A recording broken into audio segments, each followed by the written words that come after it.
Ya. Muy buenos días a todas y todos. Es un placer darle la más cordial bienvenida al tercer módulo, Necesidades de las Personas con Demencia, del Plan de Formación a Equipos Centros Diurnos de la Región Metropolitana, el cual se extendió a todos los centros diurnos del país. La realización de esta jornada es posible gracias a las alianzas colaborativas desarrolladas en conjunto con la red de egresados de la Universidad Central, Opción Mayor y la consultora AERAS. Agradecemos profundamente su apoyo y colaboración para hacer posible estas jornadas. Los invitamos a todos los asistentes a inscribirse en el listado de asistencia disponible en el chat. Los animamos a participar activamente con sus consultas por medio del chat y aprovechar al máximo los conocimientos y recursos que se presentarán a lo largo de la jornada. Para dar inicio a esta jornada, invitamos a Carolina Moraga Paredes, terapeuta ocupacional, magíster en salud pública, directora y académica Unidad de Salud Pública y Bioética del Departamento de Formación Transversal en Salud de la Facultad de Medicina y Ciencias de la Salud de Universidad Central, representante además de la Universidad Central en el CRAM e integrante de la Mesa Técnica Regional de Demencias de la Región Metropolitana. Dejo con ustedes a Carolina Moraga Paredes. Ahora sí, espero que me escuchen bien. ¿Sí? Bueno, estoy muy contenta, muchas gracias por esta invitación, a darles la bienvenida. La verdad es que es un honor poder estar acá con ustedes y sobre todo poder darles la bienvenida en esta sesión formativa sobre demencia, ¿ya? Que corresponde... ¿Se escucha bien? ¿Sí? Que corresponde al módulo 3, tremendamente necesario de hablar, que tiene que ver con las necesidades de las personas con demencia.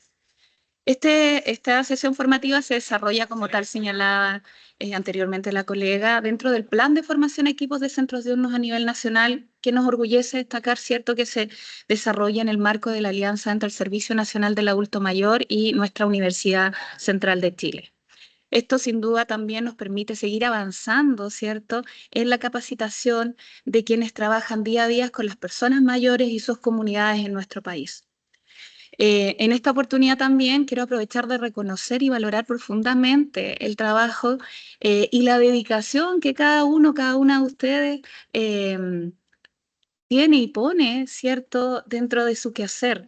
Se nota siempre el esfuerzo y el compromiso. He tenido la oportunidad de conocer a varios equipos de centros diurnos y creo que esa dedicación finalmente contribuye al bienestar y a la calidad de vida de las personas mayores. Siento que son un tremendo aporte, ¿cierto?, al desarrollo de nuestro país. Y obviamente también quiero agradecer el que se interesen por ir profundizando conocimiento en una temática tan relevante y necesaria de abordar como son las demencias, ¿cierto?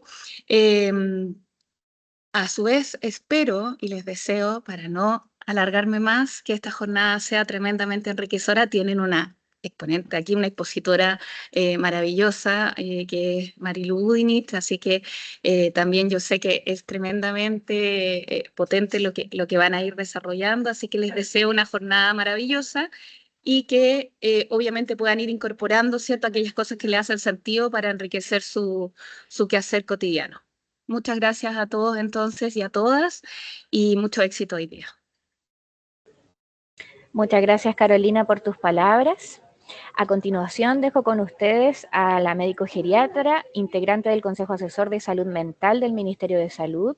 Ha participado como experta en mesa de trabajo del Ministerio de Salud para el desarrollo e implementación del Plan Nacional de Demencias. Actualmente se desempeña como consultora independiente y relatora en temáticas relativas a personas mayores con demencia y geriatría en Opción Mayor y consultora AERAS. Es editora y coautora del libro Demencias, una mirada biopsicosocial. Dejo con ustedes a Marilu Budinich Villauta.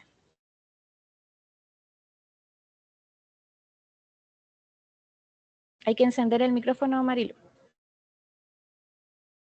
Muchas gracias, Blanca, muchas gracias, Caro, por los saludos. Un cordial saludo a todos y todas los que estamos conectados.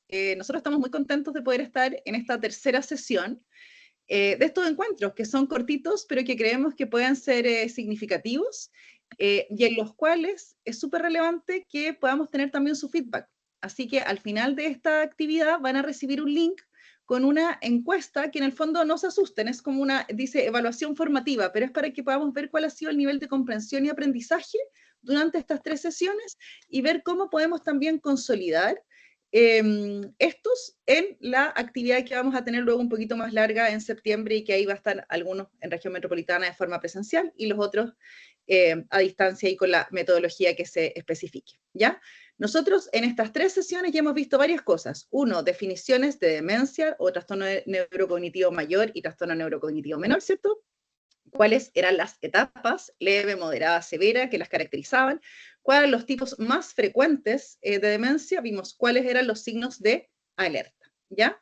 Ahora, ¿qué vamos a ver? Una colita que nos quedó de la vez anterior, que tiene que ver en cómo se hace el diagnóstico. Ya hemos precisado que acá la idea un poco es que estas sesiones vayan en relación a lo que es su quehacer en el centro de día y en la comunidad, entendiendo el rol que tienen ahí, independiente de la profesión que uno tenga, que uno sabe que de repente si estuviera desarrollando en otro lado tendría otra tarea o más específica, la idea es focalizarnos desde esta perspectiva como general, ¿ya? Y luego vamos a ir a las necesidades de las personas con demencia. Entonces, bueno, me confirman si está viéndose las diapositivas y dice cómo se hace el diagnóstico de demencia, ¿cierto? Sí, se ve. Se ve. Sí, se ve. Entonces, ¿cómo se hace el diagnóstico de demencia? Una vez que nosotros ya identificamos, hay cosas que son normales del envejecimiento, otras que no son normales del envejecimiento y que pueden ser estos signos de alerta, que decíamos, ¿cierto? Los olvidos, las preguntas repetitivas, los cambios en la rutina, distintos ámbitos. Entonces, bueno, ¿qué es lo importante? Que el diagnóstico de demencia es clínico. Lo más importante para hacer el diagnóstico de demencia es la anamnesis o historia clínica, ¿ya? El doctor Patricio Fuentes, que es un destacado neurólogo en este ámbito y mentor de muchos de los que trabajamos en el área, él siempre dice que con un cafecito de tiempo y una galletita uno podría hacer el diagnóstico. No significa que no se requieran otros elementos, pero que es súper importante la anamnesis y la historia. Y en general, el informante, el entorno, es capaz de darnos todos los elementos que nosotros iremos a necesitar en la medida que le hagamos las preguntas correctas y que sepamos también escuchar e interpretar. Entonces nos vamos a tener cosas que son en base a esta historia y también esto se va a complementar con un examen físico que es general, segmentario y además neurológico y que tiene por un lado la intención de ver, precisar qué otras situaciones pueden estar condicionando la aparición de estas fallas cognitivas y también qué otros signos nos pueden estar corroborando algunos cuadros, por ejemplo, que haya pérdida de fuerza, que haya alguna descoordinación, trastorno de la marcha, que nos habla como de ciertas patologías neurológicas, o que encontremos, no sé, que la persona está deshidratada, que está amarilla, que tiene una anemia, que está con la piel seca y que nos hable de un hipotiroidismo, etc.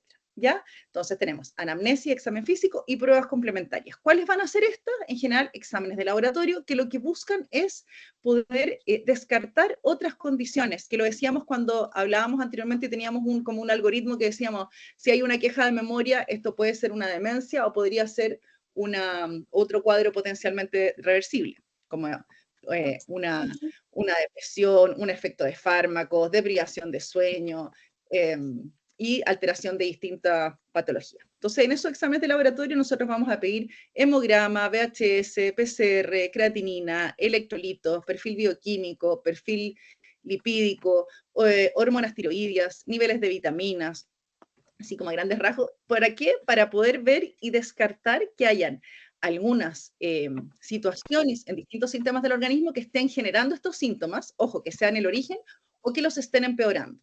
A veces nos vamos a encontrar con personas que pueden efectivamente, por ejemplo, estar empezando con una enfermedad de Alzheimer, pero además coexiste un hipotiroidismo, una depresión o está usando un fármaco que es inapropiado.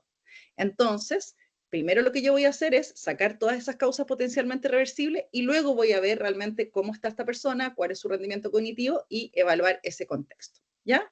De otras cosas que a veces se les piden a las personas, se les pide electrocardiograma, no porque nos vaya a ayudar necesariamente a hacer el diagnóstico, pero tiene que ver con, por ejemplo, si nosotros vamos a usar más adelante determinados fármacos, saber cómo está ese funcionamiento, ¿ya? Y si las personas tienen historias de patologías o riesgos cardiocerebrovasculares, nos va a servir tener esa referencia.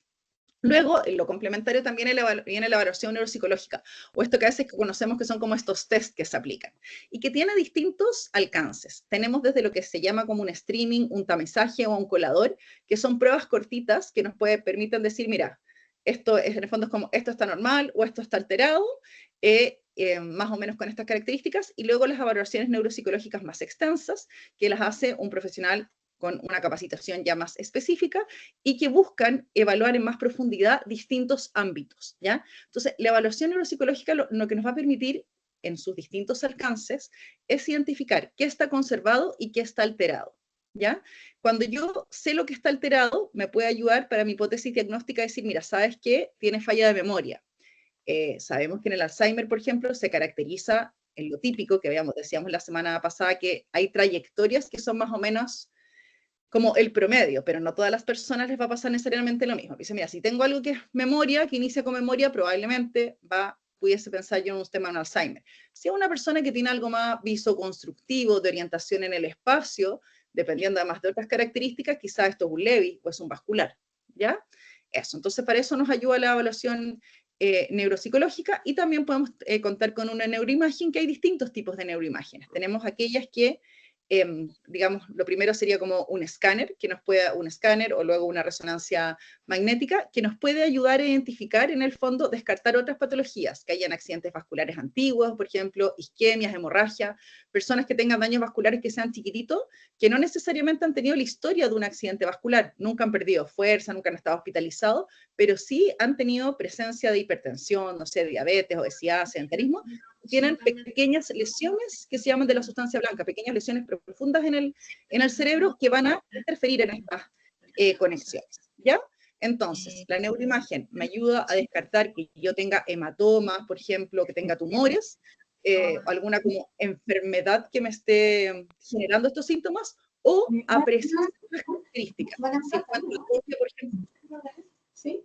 Si encuentro atrofia en una parte, si por ejemplo si está afectado más atrófico o encogido el lóbulo frontal o el temporal o el occipital, eso tiene que ver con algunas características, ¿ya? Eso a grandes rasgos. Recuerden que pueden ir dejando sus comentarios en el chat, ¿ya? Y sus preguntas. Y luego tenemos otra línea de imágenes que tienen que ver con estas moleculares, donde hay de distintas complejidades que nos pueden ayudar a ver cómo está el metabolismo de algunas áreas del cerebro, por un lado. Por ejemplo, no sé, que la parte frontal está funcionando menos o con menos metabolismo de glucosa que otra, ¿ya? Y también tenemos otras que tienen que ver con, por ejemplo, el PET, que nos ayudan, y que hay distintas variedades, a precisar como el depósito de ciertas sustancias en el cerebro, ¿ya? Entonces yo, por ejemplo, sé que hay una persona, esto ya es avanzado, de especialidad, yo solo se los cuento como de cultura general, pero es para que uno sepa, porque como uno como agente, ¿cierto?, de salud o de bienestar, tiene que saber de estas cosas. Entonces también hay otros exámenes que son más sofisticados, que los atienden en algunos lados, resuelve el especialista, etcétera, pero que ya existen acá en nuestro medio, donde yo puedo identificar, por ejemplo, de si es que hay presencia de ciertas patologías, partículas como amiloide o proteína tau, que son características del Alzheimer. En el fondo me pueden ayudar al sumar a estos elementos que voy viendo más arriba, cuando no tengo tanta claridad, decir, mira, sabes que esto se parece a una enfermedad de Alzheimer, o sabes que esto probablemente va por otro lado y no tiene que ver con esa línea, ¿ya? Desde el punto de vista de lo que nosotros, que trabajamos con personas, ¿cierto?, a nivel de comunitario, que es importante que sepamos de cómo construir una historia, desde cómo sospechar, de entender qué es lo que les pasa a las personas con demencia. Primero, saber que la historia es clave, y ahí esto va de la mano de lo que ustedes hacen con cada uno de sus usuarios, que tiene que ver con la evaluación geriátrica integral. ¿Quién es esta persona? El esquema que nosotros usamos de evaluación geriátrica integral nos va a servir para conocer a cualquier persona en cualquier entorno de forma íntegra, en el fondo integral. Y además, cuando nosotros estamos hablando de querer conocer a una persona con demencia y hacer una buena historia, el esquema de BGI es clave. Llámenle como le quieran llamar, pero en el fondo necesitamos saber claramente en lo social quién es esta persona, cuál fue su máximo nivel de desarrollo, de desempeño, su nivel cultural, en qué trabajó, todo lo que son sus antecedentes, ¿cierto?, como ocupacionales. ¿Quién es su red de apoyo? Cuáles son los recursos con los que cuenta. Luego tenemos en lo funcional, cuál ha sido el máximo desempeño funcional que ha tenido esta persona, ¿cierto? Y cómo se ha visto afectado, hasta qué momento estuvo de tal manera y luego qué cosas han empezado a cambiar en el tiempo. Y ahí vamos a tener que ir precisando si esas fallas funcionales, hace cuánto tiempo y a qué se han debido, porque en una misma persona, y esto lo dijimos antes, podemos tener fallas funcionales, por ejemplo, en actividades instrumentales, básicas, o avanzadas, que sean progresivas, o que coexista, que algo esté afectado por, no sé, por ejemplo, que yo tenga algunas dificultades en el dinero, y que pueda ser porque no veo, o porque no reconozco ya el valor del dinero. Entonces tengo que saber qué es lo que me pasa y por qué, para ver si, si se puede compensar, si es potencialmente reversible y cómo contribuye a este cuadro clínico. Y también puedo tener personas, por ejemplo, que son dependientes en actividades básicas, como puede ser, no sé, bañarse, vestirse, la deambulación, pero porque tienen una condición articular y cognitivamente están indemnes, ¿ya? Entonces, en el fondo, ¿quién es esta persona? La BGI, ahí vamos a tener presente lo que es lo social, lo funcional, y luego vamos a lo clínico, ¿cierto? A lo clínico y a lo afectivo y cognitivo. En lo clínico, ¿qué cosas van a ser importantes? Los antecedentes médicos, los antecedentes afectivos, qué patologías hay que puedan estar contribuyendo al desarrollo de esta condición, como hablábamos la semana pasada de los factores de riesgo, ¿se acuerdan? Y que nos aparecían en estos 14, varios que son antecedentes cerebro y cardiovasculares, que muchas veces los tenemos presentes para algunas cosas, pero no que puedan estar afectando a futuro nuestra cognición. ¿Cuáles son los síntomas que han existido? ¿Cuáles son los signos y la evolución? Por eso es clave. ¿Cuál era el desempeño y cómo ha ido repercutiendo, cómo ha ido cambiando, en qué actividades? Si existen estos síntomas psicológicos y conductuales asociados a demencia, que vimos en la primera sesión, ¿cierto? Que eran estas alteraciones que pueden tener distintas características y que se suman a la afectación cognitiva, funcional y la aparición de estos síntomas en contexto de esta falla, digamos, como a nivel cerebral o esta alteración. ¿Qué fármacos ha tomado la persona? Y también si es que la introducción, la modificación o la suspensión de algún fármaco ha incidido de alguna forma en la clínica o en los síntomas que tiene. Porque sabemos, por ejemplo, que cuando hablamos de personas mayores, hay cifras que llegan a decir que hasta un 30% de los motivos de hospitalización o de los síntomas que tenemos al inicio de una hospitalización tienen que ver con el uso de fármacos, ¿ya? Entonces, muchas veces en las personas que nosotros tenemos con queja de memoria, tenemos que evaluar qué fármacos usa. ¿Está usando algún hipnótico? ¿Está usando algún antidepresivo? ¿Está usando un fármaco que bajó la glicemia? ¿Un anticonvulsivante? Son distintos los mecanismos por los cuales los fármacos pueden estar afectando nuestro rendimiento y nuestra cognición. ¿Cuál es la comorbilidad? Que tenía que ver con esto de los antecedentes que decíamos también. ¿Qué otras patologías tiene? ¿Tiene un hipotiroidismo? ¿Está siendo bien tratado? ¿Es una persona que está con una baja de peso, una malnutrición? ¿Tiene falla del riñón, por ejemplo? Entonces quizás un mismo fármaco que estaba utilizando antes no tenía mayor problema, pero ahora se demora más en ser eliminado y eso está afectando su cognición. ¿Cuáles son los problemas que tienen las personas? Porque es cierto que yo puedo tener una persona con una misma edad y unos mismos diagnósticos y que también es mujer, hombre, qué sé yo, pero los problemas y las necesidades van a ser diferentes. ¿Y quién es la red y cuál es la que cuenta? Esto es lo clave. Entonces, recordar nuestro esquema de BGI y que ahí lo vamos en el fondo a conocer a esta persona con todo esto que hemos mencionado, más las otras cosas que ustedes están acostumbrados a preguntar para ver qué es cómo llevarlo a este contexto. Cuando estamos pensando en el fondo en este tema de acercarnos a la sospecha o al diagnóstico de demencia, ¿qué preguntas nos podrían servir? Cosas muy simples como estas que aparecen acá. ¿Hasta hace cuánto tiempo atrás su pensamiento y comportamiento eran los de siempre? ¿Qué cambios han notado desde esa fecha? ¿Qué síntomas llamaron la atención? Si hay cambios en la forma de pensar o razonar, si olvida dónde deja las cosas, si olvida lo que sucedió el día previo, si hay dificultad para vestirse, ya sea motora o porque tiene dificultad para escoger y no escoge la ropa apropiada. Si el comienzo fue súbito o gradual, ¿qué es lo que hace en un día típico? ¿Cómo ha cambiado la persona desde que aparecieron los síntomas? ¿Qué actividades ha dejado de realizar? ¿En cuáles ha necesitado supervisión y asistencia? ¿Y en qué cosas es distinto de cómo fue o ha sido siempre? Si se fijan ustedes que trabajan con personas mayores, finalmente estas preguntas que uno dice, que claro, la estamos hablando en el contexto de demencia, nos sirven en general en distintos ámbitos para saber cuáles son las necesidades y qué es lo que le está pasando a nuestro usuario. ¿Qué otras cosas son relevantes? ¿Quién ejerce la labor de acompañante o cuidador? Recordar que no todas las personas tienen un cuidador y que no todas, incluso a veces nosotros como equipos podemos andar como induciendo a que exista un cuidador. Y no, ¿quién es su red? ¿Cómo se desempeñan? Ojalá tuviéramos un entorno de cuidado, ojalá tuviéramos a varias personas, independiente y que para comunicarnos tengamos un referente.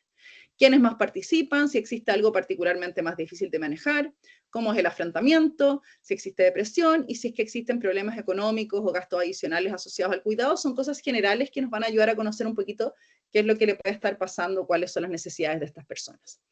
¿Qué otra cosa es relevante que nosotros sepamos? Que acá estamos dando como barniz, ¿cierto? que a veces cuando yo tengo una persona que estoy estudiando por una queja cognitiva y que quizás, claro, ustedes no van a estar haciendo el estudio, pero pueden estar acompañando a esta persona o pueden estar identificando cosas que sean relevantes, como comentaban ustedes la semana pasada, de transmitir al equipo de la atención primaria.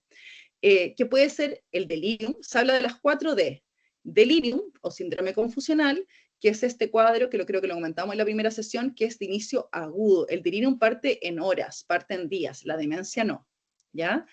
Y en el caso del delirium lo que tenemos es un cambio abrupto donde se afecta la atención, que es la capacidad de poder focalizarme cuando tengo varios estímulos, digamos, como simultáneos, y donde además puede existir un pensamiento desorganizado y las personas pueden estar o hiperactivas, desorientadas, que sí, a veces agresivas, o hipoactivas, así, súper somnolientas, ¿ya? Eso es el delirium, que tiene que ver con esto, que es de inicio agudo, curso fluctuante, pensamiento desorganizado, se altera la conciencia, hay inatención.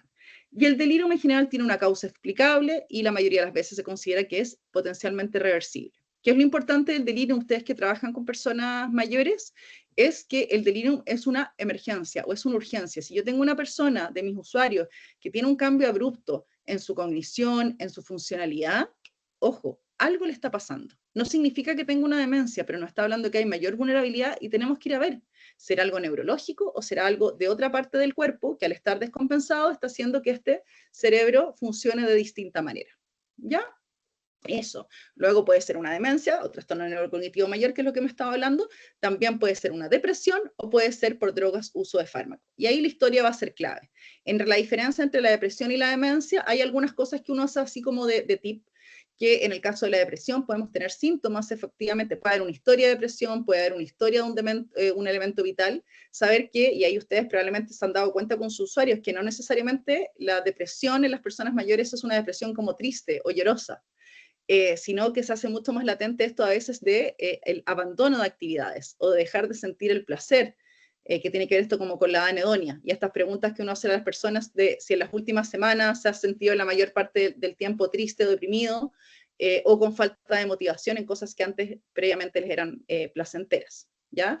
Tener presente además que la salud mental en general es algo de lo que no hablamos mucho, que ha empeorado bastante en todos posterior a la pandemia, y que culturalmente muchas veces, y sobre todo en las personas mayores, como que no es bien aceptado o bien visto. Nos encontramos con personas que han sido unos luchadores y unos resilientes.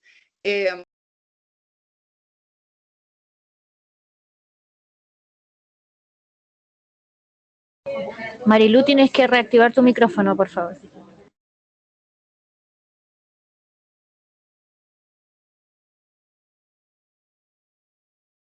Ya, yo no fui, alguien me cayó. Después, no sé si para mi ratito, si está María José Galvez, ahí nos puede hablar un poquitito también de esto de lo afectivo, cuando vayamos a la... ¿Ya? Sí. Otra cosa es importante en relación a esto del diagnóstico, me interesa que tengan presente, que luego de que nosotros hacemos esta anamnesis, estas distintas evaluaciones que a veces las hace un profesional, a veces las hace algún equipo, lo importante es integrar toda esta información y que exista un proceso de entrega diagnóstica.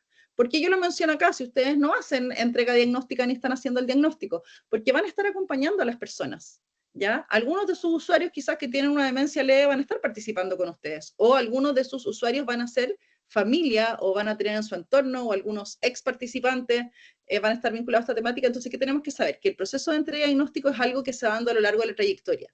Que a mí me hayan explicado en algún momento que lo que yo tenía se llama de tal manera, a mí o a mi familia, que tiene tales repercusiones, no significa que es una conversación que no vamos a tener que volver a tener más adelante.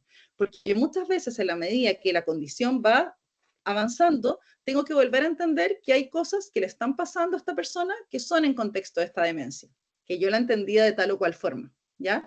Y que hay otras que no están relacionadas, ¿ya? Y las personas con demencia son mucho más allá que la demencia. Entonces, ¿qué es importante y por qué nosotros tenemos que hablar de esto? Porque aunque nosotros estamos diciendo así como las condiciones generales, dijimos al principio que la demencia era un síndrome o un paraguas, que había muchas causas que podían explicar estas alteraciones. Que también de esas distintas causas podían tener en un inicio distintas manifestaciones, pero que en la medida que se va comprometiendo el cerebro, las distintas partes, independiente que sea por un infarto, por un amiloide, por un cuerpo de Levy, se van produciendo las manifestaciones que son propias de la parte que está afectada, ¿ya? Pero ¿qué es lo más relevante? que el camino que tenga cada persona va a ser diferente. Y va a depender de quién es esa persona, de cuáles son sus recursos, cuál es su comorbilidad, y de lo que nosotros también como entorno, como comunidad, como familia, como equipos de salud, hagamos y dejemos de hacer, ¿ya? Por lo tanto, efectivamente, uno puede decir, ¿esto es una condición que es incurable? Sí, es una condición que es incurable, que es irreversible, que quizá va a ser progresivo en la mayoría de los casos, pero no da lo mismo lo que hagamos o dejemos de hacer. Entonces, ¿cuáles son nuestras oportunidades de intervención? Para saber identificar cuáles son las oportunidades de intervención, es importante también que pensemos en las personas con demencia. ¿Qué es lo que ha demostrado o mostrado la literatura en relación a necesidades de las personas con demencia en base al relato de personas con demencia leve? Y ahí es súper importante que en la medida en que nosotros vayamos identificando antes a esta población y vayamos conversando más del tema, vamos a tener más posibilidad de organizarnos mejor, de saber lo que hace sentido, de lo que necesitan las personas. Si nosotros, claro, identificamos a las personas con demencia en una etapa de demencia de moderada o severa, estas cosas así, bueno, pero ¿cómo me las dijo? Es que en la medida que yo estoy más atento a lo que estoy pasando, la población, tanto las mismas personas, entienden lo que es normal de lo que no es normal, los equipos y todo, vamos a ir consultando antes y vamos a ir identificando estas situaciones antes. Entonces, ¿qué es lo que dicen las personas con demencia que les importa? Poder manejar los problemas cognitivos durante el día a día, que tiene que ver con los desafíos. Ojo que ahí de repente viene este tema de la estimulación cognitiva, que uno dice, no sé, voy a hacer cálculos matemáticos o voy a hacer sudoku. Ojo que si uno se pone en el lugar de la gente, mi problema no es que no puedo hacer el sudoku, mi problema no es que no puedo calcular, sino que finalmente mi problema es funcional o de la experiencia que tengo. Entonces, cuando nosotros hablamos de mantener o de trabajar ciertas habilidades, no es si yo voy a poder hacer el ejercicio matemático y no me voy a equivocar, o si voy a hacer más palabras en el sudoku, sino que es cómo mi día va a poder estar mejor, cómo voy a poder compensar o seguir haciendo esas cosas que para mí son relevantes, ¿ya? Seguir realizando las actividades biográficamente importantes, y para eso es relevante que podamos conocer a nuestros usuarios, y ahí está el tema de lo que hablábamos antes de esta BGI, que las familias puedan comprender sus problemas y fallas durante el día a día, y por eso este trabajo que tenemos que hacer con el entorno y también como en la comunidad, mantener el contacto social y la sensación de acompañamiento a lo largo de la trayectoria, y contar con un diagnóstico médico, por lo que decíamos al final de la sesión anterior, que finalmente es poder entender qué es lo que me pasa, y por qué me pasa, y a qué le echo la culpa de qué. Porque si no sucede que nos encontramos con ciertas situaciones de una persona, no sé, que puede estar con un deterioro funcional importante, con problemas nutricionales, que puede estar triste, deprimido, que duerme mal, y es la demencia. Y todo es la demencia. Pero no, porque esa persona efectivamente quizás tiene una demencia moderada, pero quizás tiene un hipotiroidismo, quizás hace frío en su pieza, le duele la rodilla, el perrito mete mucho ruido, en el fondo son muchas cosas las que pueden estar implicando en implicadas en esa necesidad insatisfecha. Ahora, si vemos la perspectiva desde el entorno de los cuidadores, se identifican como dos grandes grupos, que es necesidades relacionadas al cuidado a esta otra persona que yo cuido, que serían las necesidades del entorno, y a las de la misma persona que ejerce este cuidado o acompañamiento.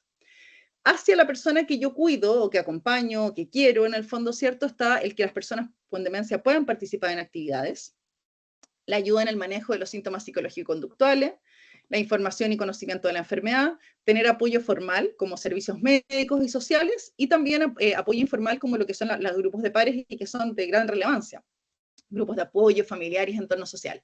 Y si se fijan, acá hay todo un tema que a veces uno piensa, bueno, necesito equipos específicos para demencia, o necesito que vaya a tal lado, pero que estas cosas se puedan hacer, que las personas con demencia en las distintas etapas de su trayectoria puedan tener acceso a estas distintas cosas, depende de todos. Y es un tema que es súper relevante en cuanto a la comunidad que nosotros podamos trabajar, cuán amigables somos, cuán preparados e informados estamos dentro de las distintas etapas del curso de día. Entonces ahí uno dice, desde lo que ustedes están en los centros de día, cómo nosotros, sin ser un dispositivo específico para personas con demencia, podemos, a través de las actividades en nuestro centro, con nuestros usuarios y la vinculación de la comunidad, viendo si es que tenemos un rol en ser comunidades más amigables, ¿ya? Y las necesidades del propio cuidador van en relación al abordaje de su salud física y psicológica, y manejar su propia vida, sus tiempos, sus actividades, sus roles. Hay un videito que les voy a mostrar ahí, que probablemente no alcancemos a ver ahora, pero los pueden ver ustedes después, donde hay una cuidadora que dice, yo tengo otras vidas. Esta no es mi única vida, ¿ya? Ahora bien, si nosotros vemos la trayectoria de la demencia, que hace unas sesiones yo les mostré unos caminitos donde decíamos, en la demencia leve pasa esto, en la moderada pasa esto, y en la severa o avanzada pasa esto otro, podemos pensar un poquito lo mismo desde las oportunidades de intervención. Aquí en lo verde podríamos pensar en las etapas previas, quizá, luego en una demencia leve, moderada o severa. Estas son guías, son relativas, estas cosas se van intercalando. Entonces, ¿qué puedo pensar yo en etapas iniciales o en etapas previas? Y vinculado a lo que hablábamos la semana pasada de los factores de riesgo, o sea, cómo trabajar el compromiso con la salud, la autogestión de salud, cómo hacer que cada una de las personas y cada uno de nosotros sea responsable y participe de sus cuidados, sepa reconocer qué es lo que es importante, sepa reconocer por qué importa tener tal o cual conducta y que podamos participar de la ayuda, que no solo me digan que deje de fumar, sino cómo nosotros contribuimos o cómo nos involucramos y cómo tenemos las ayudas y los apoyos necesarios para poder dejar de hacerlo, ¿ya? Promoción de estilo de vida saludable, actividad física, dieta, participación social, estimulación cognitiva. Luego, en una etapa inicial podemos encontrarnos con que hay que hacer algunas evaluaciones, que no es solo por evaluar, sino que es para ver, como decíamos antes, bueno, qué es lo que me cuesta, qué es lo que está bien, cómo me puedo ayudar. Y ahí hay aspectos como evaluar la memoria, la conducción, el desempeño en el transporte, educar acerca de la condición, identificar las actividades significativas, estrategias de supervisión en el tema de uso seguro de medicamentos, educación al cuidador, apoyo en actividades instrumentales, que la que dijimos que en etapa leve estaban comprometidas las instrumentales, claro, de alguna forma afectadas, ¿ya? Entrenamiento en resolución de problemas, planificación anticipada y coordinación del cuidado. Luego, ya en una etapa más moderada, quizás actividades que son más estructuradas, la rutina tiene más rol todavía, cómo abordar o acompañar en temas de comportamiento, el apoyo emocional. En lo cotidiano probablemente ya requerimos un apoyo y supervisión más directa en las actividades básicas, en las instrumentales probablemente totalmente, pero ahora están comprometidas las otras. Modificaciones ambientales en el hogar, prevención de riesgo de caídas, vagabundeo, y aquí también aparece algo que yo se los dije al principio, que es que se empiezan a comprometer más aspectos vinculados a la salud. No porque es como se haya enfermado más o tenga patologías distintas o su cuerpo en general haya cambiado, sino que la capacidad de gestionar su salud ya está mucho más afectada, de decir qué es lo que le pasa. Por lo tanto, necesitamos más apoyo del entorno físico y del entorno social. Y en etapas ya más avanzadas, el foco es más bien paliativo, con intervención basada en los sentidos, en cómo vamos generando gratificación y bienestar en el momento, apoyo al cuidador, los cuidados de confort. Hay una frase que dice que las personas pueden olvidar lo que haces o puedes olvidar lo que les hace sentir, en el fondo, claro. Puedes olvidar lo que haces o pueden no entenderlo, pero no olvidan o no dejan de sentir lo que les hacemos sentir en ese momento. Y eso es muy relevante siempre en la vida, pero más aún cuando estamos llegando a estas etapas avanzadas donde lo que yo tengo es solo el presente. ¿Ya? ¿Cuáles son los ejes a trabajar con las personas con demencia y su entorno? Nuevamente, así grandes esquemas. Estas son tablitas del libro Demencias, una mirada biopsicosocial, que lo pueden descargar de forma gratuita en demencias.cl. ¿Ya? En etapa leve, en general, los énfasis van hacia el apoyo postdiagnóstico a la persona y el entorno familiar, consejería, educación sobre la enfermedad y sus implicancias, vinculación con los recursos comunitarios. Ajustar el nivel de autonomía en las actividades para que tengamos una participación segura, revisar aspectos legales y financieros, temas de gestión de salud, ¿cierto? Aspectos afectivos. En la moderada, quizás nos vamos a focalizar más en optimizar las capacidades físicas y cognitivas, puede que tengamos quizás mayor desafío a nivel de lo que es psicología y conductual. La capacitación ya más a la familia al principio es como desde la información, a luego ya en la medida que van cambiando los desafíos a el poder entregar herramientas, estar atentos a detección de maltrato, evitar la deprivación social y el aislamiento, y en etapa avanzada lo que ya mencionamos. ¿Ya? Entonces va a ser fundamental para estas intervenciones y para acoger estas necesidades y ver cuál es nuestro rol, el rol de todos. En el fondo esto es desde la comunidad y desde el momento donde nosotros nos encontremos, que puede ser en nuestro trabajo, puede ser en una cafetería, cuando vamos de vacaciones o cuando vamos manejando. Cómo podemos identificar y cómo podemos trabajar y cómo podemos darle una mano a esa persona con demencia y a su familia. Y para eso tenemos que saber quién es la persona, cuáles son los cambios que han habido, poder entender lo que sucede, cuál es este contexto y acompañar de la mejor forma. Y lo otro que es trabajar con el entorno, y ese entorno de cuidado que son las familias, los vecinos, las distintas personas que rodean a esta persona y que va más allá de este concepto del cuidador único, sino que visualizar a esta persona en ese sistema y en ese entorno. Y ahí también hay algo que quizás a algunos de ustedes les puede pasar, y como ustedes trabajan con personas que son que tienen algún grado cierto de dependencia leve o que están un poquito más frágiles y por eso no participan de otros programas o participan con ustedes para hacer puente con otros programas, que a veces, y esto me lo han comentado algunos equipos, claro, como que uno trabaja con la persona mayor, ¿cierto? Y como que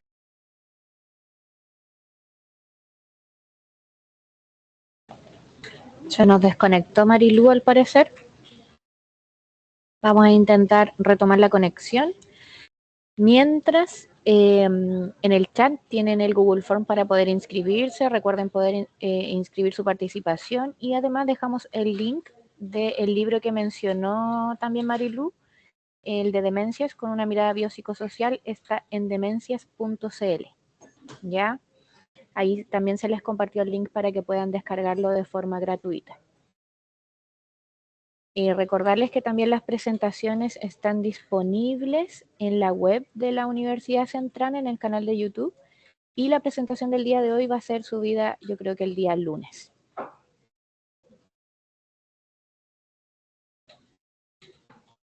Tuvimos ahí un problema de desconexión, así que vamos a esperar que se reconecte para que podamos continuar. Mientras tanto, ahí también se les van a compartir las presentaciones una vez que terminemos el plan de formación. Ya después de la cuarta y última presentación se les van a compartir las presentaciones que hemos estado revisando.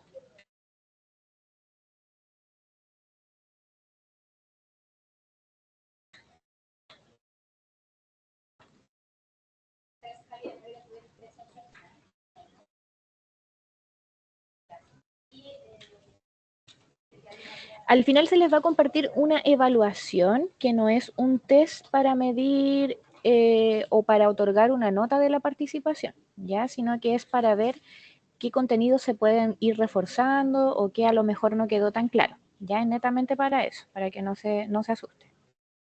Es una evaluación para poder ver qué conocimientos adquirieron y cómo poder reforzar aquello que a lo mejor no se comprendió durante la jornada, ¿ya? Mientras tanto, ahí nos reconectamos. Podemos mostrar un video que tenemos también de lo que está aquí hablando Marilú.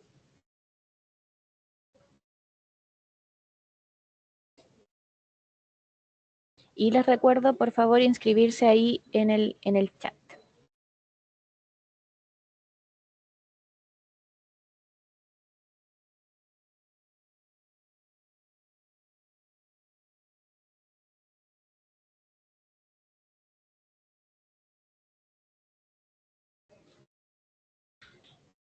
Ahí el video está sin sonido, me parece. ya, pusieron el videito mientras tanto, me parece estupendo. Muchas gracias. Ahí está volviendo Marilú. Sí, ojo, yo estaba moviendo las manos para todas partes, ¿ah? Yo no toqué mi pantalla, alguien me sacó. Quizás, Blanquita, hay que volver a dejar de compartir y volver a compartir con audio para que se escuche el video.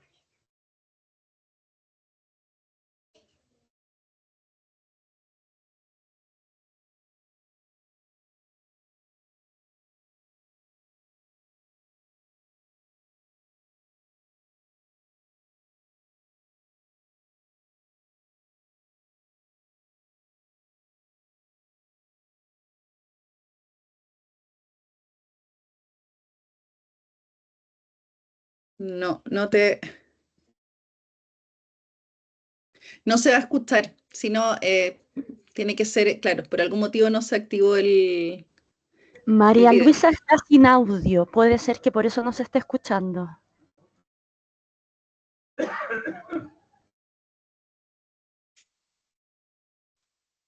¿Y sí? Ya, Si no, okay. si no seguimos con la presentación. Disculpen los temas de la tecnología a lo largo del país. Ahora sí.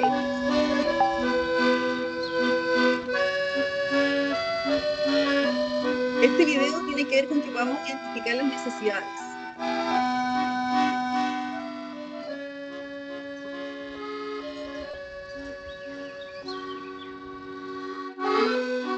Necesitamos saber dónde estamos constantemente.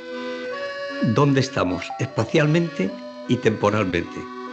Y no solo eso, También queremos saber dónde estaremos y a qué hora. Tenemos multitud de herramientas para hacerlo posible con mucha precisión.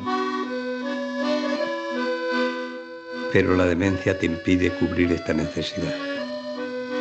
Y poco a poco, todo lo que te situaba en un sitio y en un momento concretos desaparece.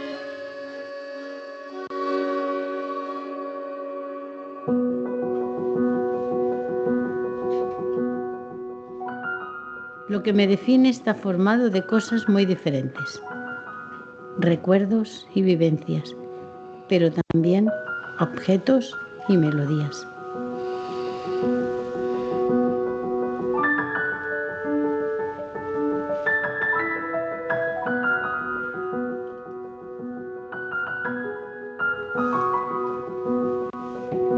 Quiero ser yo ahora y aquí. Encontrar un lazo que me una a mi entorno.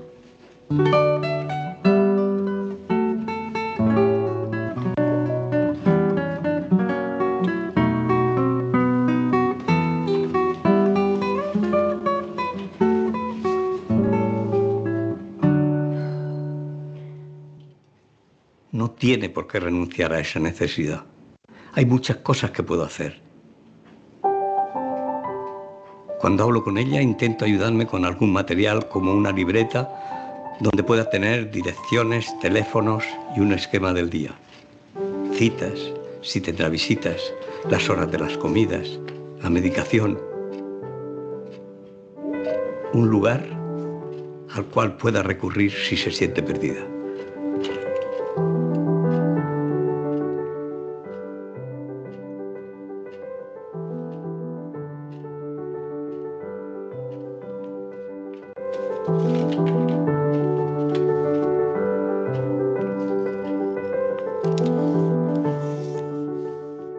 He ido olvidando cosas cotidianas y aparentemente sin importancia, como dónde tengo guardadas las medias.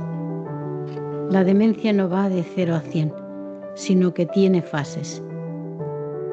Por eso agradezco los esfuerzos para que pueda ser todo lo independiente que sea posible. Si las cosas están en su sitio, me siento más tranquila. Si no hay excesivos cambios en mi rutina. Ah, otra cosa. Mi imagen en los espejos a veces me asusta. Y la oscuridad. La oscuridad se puede evitar. Puedo hacer cosas para que puedas continuar siendo aquí y ahora. Cómo disfrutaba la nena cuando corría por la arena, ¿eh? Sí.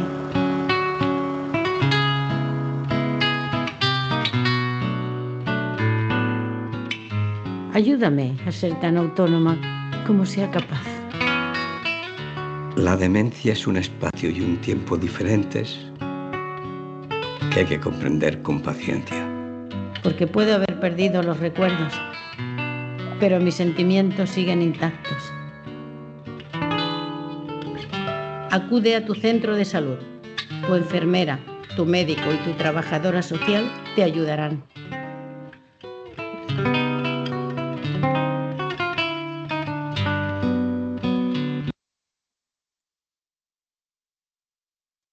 Muchas gracias ahí por el video. La idea de mostrarles este video era, en el fondo, como quizás poder, de alguna forma, en el fondo, como hacer presente a las personas o las temáticas que estamos hablando desde esta parte como más teórica, ¿cierto? Ya. Les voy a comentar un par de cositas y vamos a ir a las preguntas, ¿ya? Un segundo, les voy a compartir nuevamente pantalla y no sé por qué no se comparte. Ahí está. Ya, ¿se ve la pantalla? ¿Sí? Porque no la escucho ahí. Sí, se ve. Ya, muy bien. Entonces estábamos hablando hacia dónde teníamos que apuntar los cuidados de las personas con demencia. Y ahí va, en el fondo, hacia este tema de siempre tratar de mantener la función, prevenir las exacerbaciones agudas, prevención de las enfermedades y crisis. ¿Por qué esto es relevante? Porque que una persona con demencia se enferme, sobre todo una persona con una demencia moderada, severa o con otras comorbilidades, no es lo mismo que una persona sin demencia. Va a tener mayor riesgo de confundirse, va a tener mayor riesgo de perder funcionalidad. Entonces, siempre en las personas va a ser relevante que nosotros prevengamos las crisis de todo tipo, porque nos cambia la rutina, etcétera. Pero más aún tenemos que hacerlo en aquellos que son más vulnerables. Estar atentos a los síndromes geriátricos y dar cuidados en lo que se vaya necesitando. Los síndromes geriátricos ustedes los conocen, porque son estas condiciones que muchas veces no consideramos como problemas o como enfermedades o condiciones de salud, pero que cuando están presentes aumentan el riesgo de deterioro funcional, de mortalidad, de dejar de vivir en la comunidad. Y por último, para ir cerrando, ¿qué cosas son importantes para la intervención? En el fondo, entender que en la medida que va avanzando esta trayectoria, desde la continuidad, quizás desde el que está sano, hasta el que tiene un deterioro leve, moderado, severo, vamos a ir cambiando quizás los objetivos. En algunos momentos vamos a trabajar en temas de expectativas de vida, en otros quizás nos vamos a focalizar más en la mantención de la función y en otros en maximizar el confort. E incluso puede que nos toque trabajar con el duelo de personas de alguien que cuidaron o que acompañaron y que ya falleció. ¿Ya? O incluso el duelo o problemas afectivos que estén presentes en personas que están conviviendo con alguien que está viviendo con una demencia. Y lo último de esta patita, en el fondo, tiene que ver con esta pirámide o tratar de entender que si nosotros tenemos, las personas con demencia son tan diversas como uno podría decir las personas mayores con las que trabajamos. Entonces, saber que en este grupo de personas con demencia van a haber distintas necesidades. Y en esta pirámide vemos que la mayor cantidad de las personas están en la parte baja y la menor hacia arriba. ¿Y dónde está la mayor parte de las personas? Son personas que en general pueden tener una demencia leve, que no requieren cuidados específicos de salud o que mantienen sus cuidados de salud y sus acciones de rutina. ¿Ya?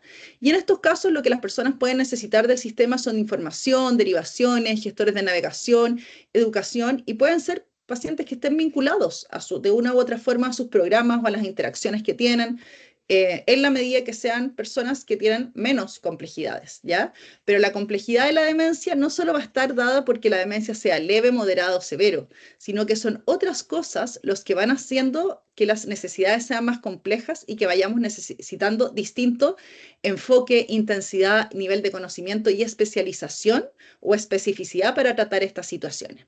Después nos vamos a encontrar con personas que pueden tener problemas conductuales, deterioro funcional, pocos recursos o comorbilidad, y que ya necesitan programas más específicos, más soporte social, centros de día específicos para demencia, trabajar en planificación anticipada, mayor interacción con especialistas, y luego ya personas que empiezan a tener problemas conductuales más frecuentes, un deterioro funcional que es más importante, más visitas a la urgencia, más hospitalizaciones, y estas cosas se pueden ir haciendo cada vez más, por decirlo, intensas o complejas, y no va a tener que ver con la severidad de la demencia, ¿ya? Sino con las características de lo que le esté pasando a una persona.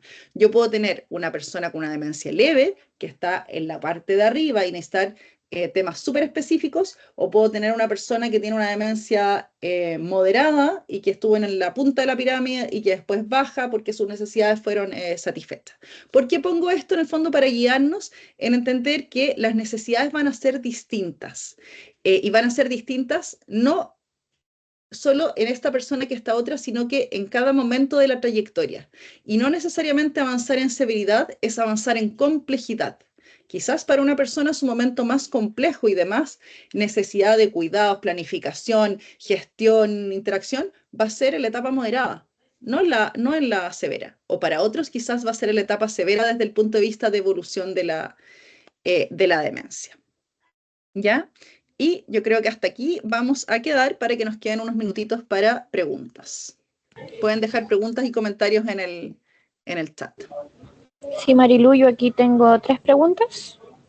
La primera es, quisiera saber si hay alguna estrategia para evitar que durante alguna actividad grupal, donde hay más personas, una persona con demencia, ¿qué hacer y qué no hacer?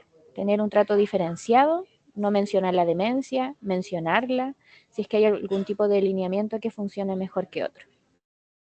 Perfecto. Súper interesante la pregunta y da para hartas cosas, ¿ya? Incluso podemos dejarla anotada ahí blanquita para profundizar quizás en la actividad presencial. Primero que nada, tenemos que pensar en, si yo estoy en una actividad grupal, ver de qué se trata, como cuáles son los objetivos de esta actividad grupal, a modo, porque a veces uno dice las actividades de los centros, ¿cierto?, tienen tales objetivos, pero yo tengo que saber además cómo tributan a la, porque para cada persona además que participa de esa actividad tienen objetivos puntuales. Entonces, tengo que saber de qué forma, más que tenga o no tenga demencia, cuáles son las dificultades que tiene esta persona. Tiene dificultades de comunicación, tiene dificultades de comprensión, le falta temas de ansiedad, la pone nerviosa los distintos estímulos. Entonces yo creo que más de que si tiene demencia o no, es conocer bien a esa persona. Quién es y cuáles son sus necesidades. En algunos casos, por ejemplo, uno puede explicarle al del lado, o el lado se da cuenta que quizá hay cosas que se le olvidan o que le cuesta entender. Pero quizá hay personas que para esa actividad, el que tenga o no tenga demencia, la verdad es que no va a tener ninguna relevancia. Entonces, hay veces en las que uno, por eso tiene que ver con conocer a la persona y conocer cuál es mi actividad, para ver cómo vamos modulando. Que la persona esté cómoda en esa actividad, si es que la actividad es predecible. Fijarme, por ejemplo, si yo tengo algunas personas con demencia que no las conozco, cuál es la música que voy a usar, cuáles son las indicaciones, si es que voy a tener a alguien que esté más atenta de las necesidades de esas personas.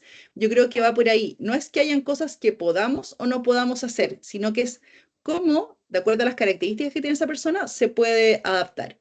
Y es súper relevante lo que tú planteas, no desde la perspectiva de los centros de día, sino desde la integración en general de las personas con demencia.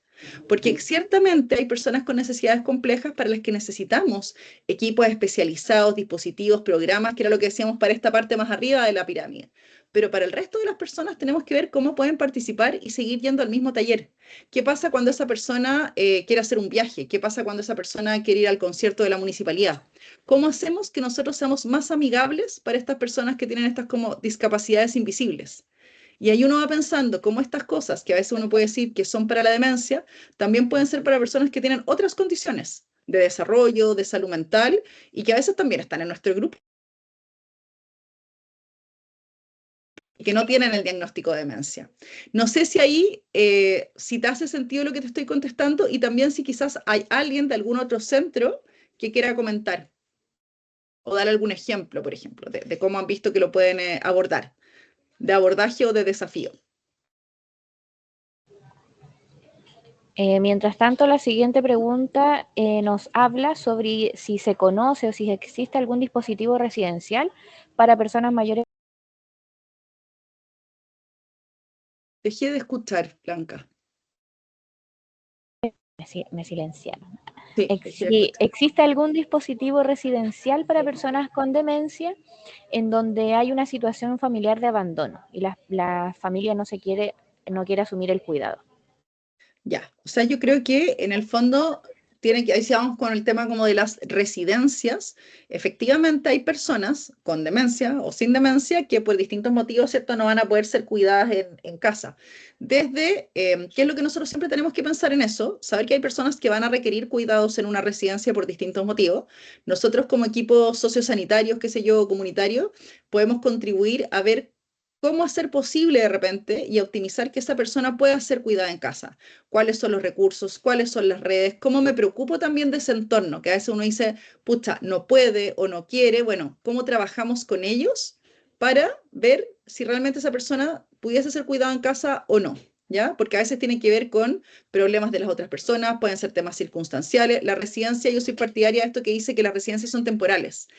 Siempre tiene que ser temporal, mientras la persona lo requiera, en el fondo lo requiera por su condición o por las condiciones del entorno. Y a veces va a ser para siempre y otras veces va a ser por un periodo, ¿ya?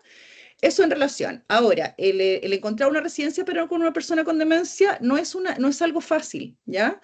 Y yo creo que eso tiene que ver también con que podamos identificar nuevamente, más que la demencia, cuáles son las características que tiene esta persona y cuáles podrían ser los desafíos que pueda encontrar en esa residencia y cuál es el nivel de capacitación que existe en esa residencia, cómo se acoge a las personas con demencia en la residencia. Lady, efectivamente, si no hay resultado, incluso tú puedes conocer un grupo y dices, esto, caballero, de una u otra forma va a llegar a una residencia, ¿ya?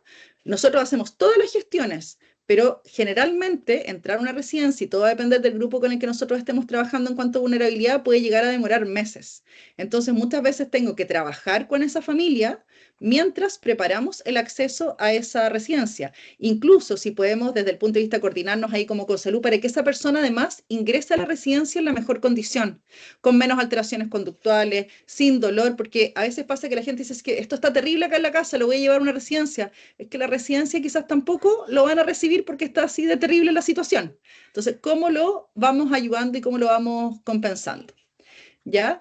Mireya dice, vamos a ir guardando este chat porque vamos a dejar algunas para la actividad presencial. Dice, ¿qué hacer para una persona con demencia no sea tan agresiva y qué actividades podemos realizar? Eso tiene que ver con esto de las alteraciones conductuales que lo vamos a ver en la siguiente sesión, y es que ver las características de las personas con demencia.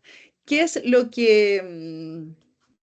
a ver, en general las personas no son agresivas o irritables en el fondo como per se, ¿cierto? Sino que tiene que ver con saber qué es lo que le pasa, cómo es esa agresividad, cómo es esa irritabilidad.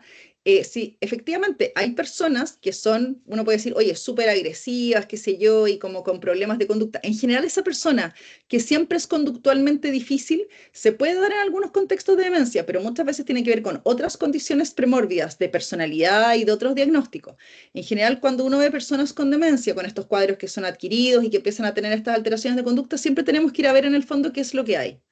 Y ahí viene todo el enfoque, dice que lo vamos a ver en la sesión presencial, que es como describir qué es lo que le pasa y hacer esta película de ver qué es lo que estaba pasando antes, qué es lo que pasa durante y qué es lo que pasa después. ¿Por qué se irrita? ¿Por qué se enoja? ¿Está aburrido? ¿Se asustó? Entonces, ahí tiene que ver en cómo también, cómo optimizamos el confort de esa persona, que haya hecho pipí, que no tenga hambre, que no tenga al lado a alguien que le molesta, tomar como esas medidas para que la persona esté confortable, ¿ya? Entonces, no es que nos vaya a servir para todo, sino que es mirar a las personas desde esa perspectiva. ¿Qué les gatilla, qué les alivia y cómo lo podemos intervenir? ¿Ya? Y eso implica que muchas veces hay personas que yo tengo que conocerlas un poquito antes, o tener una actividad con menos gente, o tener una entrevista aparte, o probar un ratito más corto para ver si es que esto va a ser, si es que la voy a poder integrar al grupo. No significa que no pueda, pero quizás, pucha, ¿quiénes son las personas que están en este grupo? ¿Qué día tengo una mano extra? ¿Podrá venir acompañado inicialmente de algún familiar? Que tiene que ver como con estas estrategias para ir apoyando, para facilitar. No sé si eso les da, si aclara la respuesta. Sí, yo tenía otra consulta que va en torno, si una persona tiene un diagnóstico de demencia, ¿podría cursar por un delirio transitorio o cómo llamar a esa exacerbación a los síntomas de demencia? Totalmente. Las personas con demencia van a tener más riesgo de desarrollar un delirium, ¿ya? Entonces, efectivamente, si yo tengo una persona con demencia que cambia de un día para otro, empeora su funcionalidad, empeora su conducta, a esa persona algo le está pasando. Tiene una infección urinaria, tiene una neumonía, algo se está descompensando, porque ese cerebro tiene menos resistencia para mantenerse como funcionando bien ante cualquier evento agudo. Entonces, una persona con demencia, muchas más posibilidades de hacer un delirium. Y para eso lo que nosotros tenemos que, cambio abrupto, tenemos que derivarla, consultar, gestionar a su equipo de salud para la evaluación. Ahí un poco para apoyar, Marilú, entre la consulta que realiza Lady sobre estas residencias en específico para personas con demencia, no es que sean en específico para personas con demencia, sino que en general las residencias, sean del Estado o sean particulares, tienen algunos cupos para personas con algún deterioro neurocognitivo, ya sea mayor o menor. Lo importante es verificar si dentro de la comuna donde ustedes residen existen o si dentro de la región existen. Y la idea es que te puedas apoyar con las redes locales para poder gestionar esto a través de la unidad social o la oficina del adulto mayor desde donde nos estás consultando. Y la última pregunta que tengo, Marilú, es si a qué se referían con los gestores de navegación, porque ahí tuvieron como una pérdida de conexión. Mira, cuando uno habla de gestor de navegación, tiene que ver con estos gestores de navegación, con gestor de caso, referente, que tiene también, por ejemplo, si yo tengo una persona que tiene un poquito más de dificultades cognitivas, culturales, funcionales, el poder como navegar en esta red de vaya al taller, haga la credencial de no sé qué, vaya al CESFAM. Uno dice, claro, empoderemos a las personas y nosotros lo hacemos para que lo hagan solo, súper bien. Pero hay personas que como funciona la red no es suficiente y necesitan que exista un acompañamiento para que podamos ir de aquí para acá, de allá para acá. A eso se refiere con este que tiene distinto nombre, que tiene como este gestor de navegación, que es como mi referente. El ejemplo más claro es como llego al CESFAM y tengo que ir o al hospital, o no sé, tengo que ir a hacer acá, acá, acá. ¿Qué se hace primero? ¿Qué haces después? ¿Cuál es el papelito? ¿Cómo me ayudan a eso? A mí, y ahí, bueno, esto se vincula con otros recursos, por ejemplo, con la ley de atención preferente, que es reconocer que hay poblaciones que necesitan ciertas ayudas para que la cosa fluya. Porque si no, son los más vulnerables y finalmente quedan fuera de los sistemas porque de verdad, por sus condiciones de salud, sociales, emocionales, no tienen la capacidad para estar en ese momento haciendo la fila, llamando por teléfono, siguiendo el horario, y ahí necesito esos apoyos. Creo que ya no tenemos más preguntas en el chat para que podamos ir ya finalizando la actividad. Así que agradecemos, por supuesto, la participación de Marilú Butinich Villauta, de la Facultad de Ciencias de Salud y la Red de Egresados de Universidad Central, por supuesto a Opción Mayor y Consultora ERAS y al Servicio Nacional del Adulto Mayor, quienes hicieron posible esta jornada. Este módulo, para quienes se lo preguntan, quedará disponible en el canal de YouTube de Egresados USEN para que puedan volver a revisar cuantas veces así lo deseen. En particular, el módulo de hoy va a estar disponible a partir del día lunes. Y además las presentaciones serán cargadas en la página web una vez finalizada todos los módulos. Agradecemos a los equipos de las 16 regiones del país que se conectaron el día de hoy y los dejamos invitados a conectarse para el módulo 4 y final, abordaje de las personas mayores con demencia y el rol de los equipos sociosanitarios, el cual se desarrollará de forma híbrida el día 30 de septiembre a las 10 horas.